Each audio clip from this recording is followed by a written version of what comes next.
Thank you, E.T. Well, I was at your function even last year, and I'm here, I'm back again.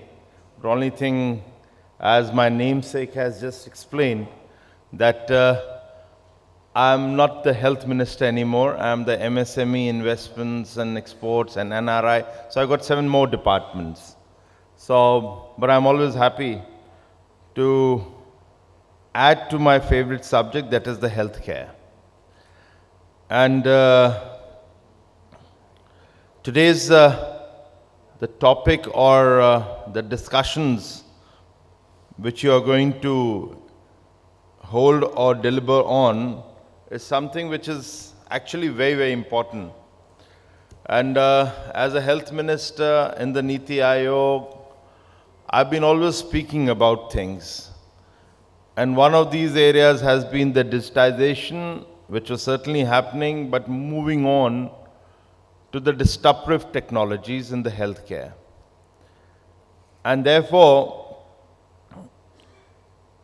I must say and must admit that even in the Niti Aayog discussions, I always felt that the healthcare is notoriously very resistant to a change. You're very happy that what is continuing, we just continue with it. Or if there is a change that was only limited to a hospital or a private hospital, never it moved on to a targeted population. When we always look at a larger population, that's the outlook of the government, that should always go to a target population, which is a large population, where the medical facilities have not been able to reach. But while I talk about target population, there are also challenges, and the challenges keep coming up in the health sector. But 5 basic challenges will always remain. And based on those 5 basic challenges, we need to then develop upon whatever technology innovations we wish to bring in. Affordability, certainly, because we talk about large population, those who are deprived, affordability needs to be there. We really need to look into the demand and the supply. Well, if you look at the larger population, demand will always remain, but the supply becomes a challenge, whether it's of the drugs or the consumables or the doctors or the paramedical staffs is always a big challenge. Then comes the quality, and in the end, I have seen as a health minister that accountability is always missing. And that is something very serious. Perhaps our lawmakers do need to address that. It doesn't mean that you need to just punish and say, nahi, ye to chor hai, isko utha ke hum andar band karenge. That's not the right way to go about. Because at the end of the day, a doctor or anybody, they are also human beings. We err in our life also. But there needs to be an accountability which can be made accountable again. So I think these are the 5 challenges which will always remain. We always know challenges do come up. Coronavirus is another challenge which has been thrown.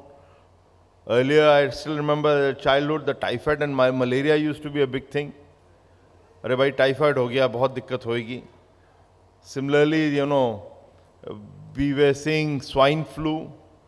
I have seen as a health minister, my biggest challenge was, and that's exactly what I was told when I took on as a health minister of UP, and I said this is not my subject, because I was never comfortable, to be honest, in biology. So I said, मैं तो fail होता रहा हूँ, मेरे को क्यों आप लोग दे रहे हैं?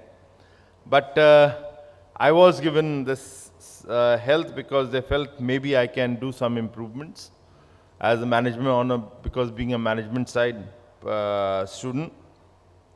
And the biggest challenge to me was the Japanese encephalitis and acute encephalitis syndrome.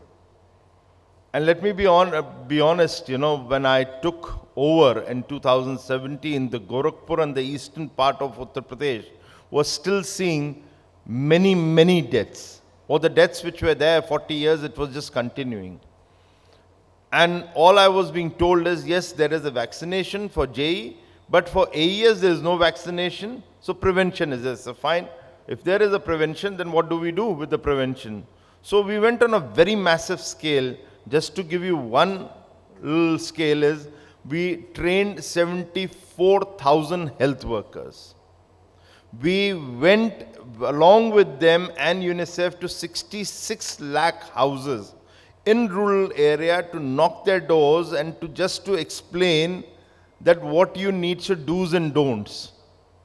And we did thrice a year, along with 12 government departments working together. So we had an agenda. So it was a massive scale, and I'm very happy that we were able to hold these deaths to less than 50 in 2019. I hope that this trend continues, because that's the foundation which I had laid, and I'm sure my successor, he's more competent than I am, and he will do a greater job. But coming on the subject of the day, I think digitization is an important facet where it recognizes many things. And I think when I looked, I just listed those 5 challenges where the demand and supply is there. The supply side can actually be met through digitization. And many areas you all have worked, there's nothing that I'm going to be speaking new about it. But certainly they were brought in Uttar Pradesh. For example, the telemedicine, the teleradiology, many things were brought in. And just to give you an example of the scale of how digitization in healthcare does help, Uttar Pradesh being a 23 crore population, we have almost about, surprisingly, but we have 10 crore footfall in the government hospitals. Now you can imagine the scales. But as a radiologist, there were 950 positions the government had, but I had only 114 radiologists. Now, from where do you deliver? Everybody who had some fracture or some problem, I needed x-rays and the doctors to look at it. Then, so teleradiology did come to our help, and we had 500 centers working as teleradiology. They all are working beautifully. We actually did it on a PPP model, and those who have got the business are also, I presume they all are happy, because I'm not looking at the papers, but I have been told that they all are happy, they are working well. And in fact, it's serving the people. So a trained technician is able to transfer to a command and control center, and the command and control center is churning out into a quality reports, which is again how you address the issues which are at large through technology, through digitization. So I think that's a very good example which always comes into my mind, along with telemedicine always.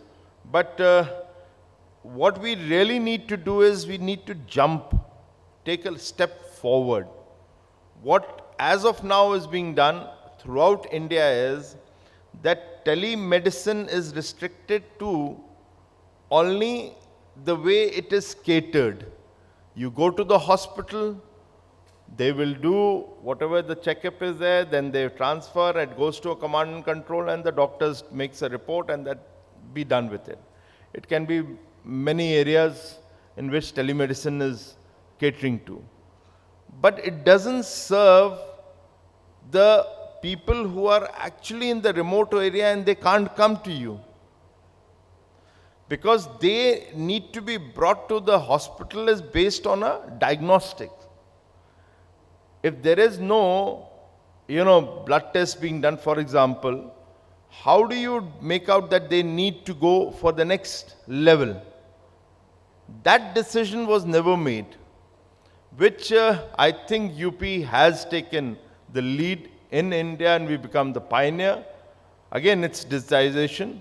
So blood samples being collected, And there you have, for example, there are machines which are, I think it's from Philips, where they do about 16 tests there, and through while, like 3G or 4G, they transfer, and it comes to the command control center, and the doctors read the report, the next level is ready, what to be done with the patient.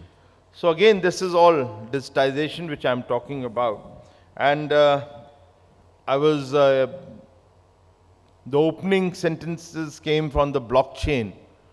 And I think that's somewhere the real benefit has come in stock notifications and the movement of the commodities, or let's say the consumables and the drugs. So that has really helped. And I think gradually, on a larger scale, all this is being utilized. And all I can say is it's a happy note that we all in India have moved gradually towards digitization. That's the first step that one should be taking. But certainly it's not enough. Because when I talk about the target audience, or let's say the larger population, we still need to come out and bring in disruptive technologies. Because disruptive technology, in my view, it has few interpretations. In my view, it takes away the conventional methods and brings in different kind of, same results, but through a different methodology. So that's something which we actually need to address. And that is where maybe private hospitals may be looking at it, but on a large scale, that has not been used. And I don't know whether I should be calling that as a disruptive technology, but I happened to come across something called, it's like an ATM machine, but it's called Do Little Doctor. And maybe you may have heard. And that's in one of the villages, remote areas of Jharkhand, I saw, which is now being spoken in Uttar Pradesh. We are talking to the National Health Mission. Hopefully it should be rolled in. And that's something, a machine is there, you go in, you don't need a doctor, you are sitting there in front of the machine, it's like an ATM. And those who are in the field, it's a good news for you. Those who are not, I think still there's a great chance to manufacture, because it will be in demand in large numbers. You sit in front of the machine.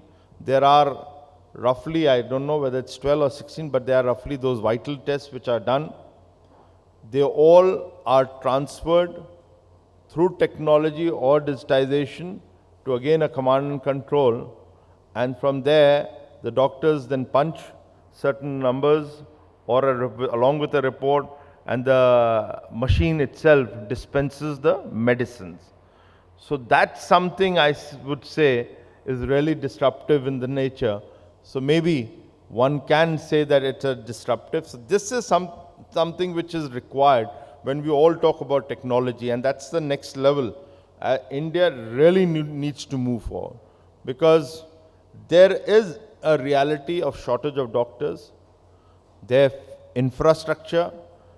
Then again, if you go into places, a tribal area, and I'm sure there are many things which the government needs to do, and I won't blame the doctors or the paramedical staff, because nobody would like to go and stay there. So we must be human in our approach also. But this kind of a technology, which is, I say, Do Little Doctor, can do the job of a doctor, which is good enough to take things to the next level. Now, by the time you build the roads, which certainly the government is doing, the security, internal securities are there, many areas are being addressed too. So all that will be addressed, but that confidence level for someone to go and open, perhaps with the Ayushman Bharat now in place, and we already in the second year, successful second year, maybe, which it will help to go to the remotest areas, the people who are here and they represent big groups, hospital groups also, they would like to go and set up there, because I do feel, and UP has taken the lead of bringing a PPP model in the tier 2. So our district hospitals are going to be given on a PPP model, so which is in tier 2, and there you can have your own facilities and the private, you know, take it to the next, that super specialty levels. But always there was a target population, which was always a large population, but they never had the money to pay to the private healthcare. Now, since coming of Ayushman, they have the money to pay to the private healthcare. So it makes more sense that you go to a place where there is a big demand, and you bring in the supply. So again, I come to those 5 areas where I said you need demand, you need supply, you need quality, you need accountability, and affordability. So if 5 areas can be addressed, so I think Ayushman is also answering to all those 5 areas. But having spoken on the technology, I would like to end here on artificial intelligence. Well, that's something, again, which needs to be, it's the next generation of technology that we all are looking at, and particularly healthcare cannot run away from it. And it will solve a lot of our problems, but we can say the artificial intelligence can, transform radiology, imaging, then you can go for, I've heard a lot of things are working on mammography, then you can do the streaming of diagnosis, and there's a pocket, not in Uttar Pradesh, but I've been told in eastern part of India, on malaria detection also, people are working on there as a pilot projects. Eye care can be another area. Many areas are there, so I won't say that. But I think the key thing there to be addressed is that how accurate, because again, it's the technology, it's something that you feed in, or you design that, and they do the analysis. How accurate you can do it.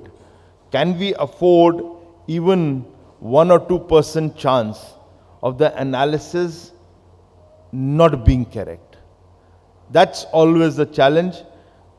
Human being, we can also do the same mistake as the doctors, we can also, but perhaps we have lived with it. And that's where I say the accountability comes for them also.